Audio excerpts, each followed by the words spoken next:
विधानसभा निवडणुकीवेळी दोन माणसं भेटली, 160 जागा निवडून आणण्याची गॅरंटी देत होते, मात्र मी आणि राहुल गांधींनी हा मार्ग नाकारला. शरद पवारांचा मोठा गौप्यस्फोट. राहुल गांधींसारख्या कपोलकल्पित कहाण्या आता शरद पवार सुद्धा सांगू लागलेत. त्यांच्यावर राहुल गांधींच्या भेटीचा परिणाम. शरद पवारांच्या दाव्यावर मुख्यमंत्र्यांची टीका. 11 ऑगस्ट रोजी इंडिया आघाडीचा मोर्चा केंद्रीय निवडणूक आयोगाच्या कार्यालयावर धडकणार. राहुल गांधींच्या मतचोरीच्या दाव्यानंतर आता देशभरात निवडणूक आयोगाविरोधात वातावरण तापण्यास सुरुवात.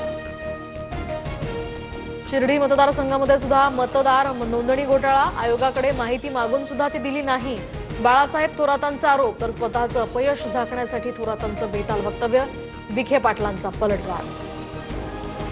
पडळकरांचा कार्यकर्ता शरणू हांडे मारहाण प्रकरणी महत्त्वाची अपडेट. आणखी 2 आरोपींना 3 दिवसांची पोलीस कोठडी. 4 जणांना आधीच 12 ऑगस्टपर्यंतची पोलीस कोठडी. प्रांजल खेवलकर पार्टी प्रकरणी महिला आयोगाचं पोलीस महासंचालकांना पत्र. दबाव टाकून महिलांना बोलावलं का? एसआयटी मार्फत चौकशी करा, महिला आयोगाची मागणी. तर मानवी तस्करीचा प्रकार असल्याचाही दावा. मुंबईतील छत्रपती शिवाजी आंतरराष्ट्रीय विमानतळावरील इंटरनेट नेटवर्क ठप्प. चेक इन आणि बोर्डिंगची प्रक्रिया मॅन्युअल पद्धतीनं सुरू. विमानतळ परिसरात प्रवाशांची गर्दी. माधुरी हत्तीणीसाठी नांदणी मठ आणि वनतारा सोमवारी सुप्रीम कोर्टात संयुक्त याचिका दाखल करणार.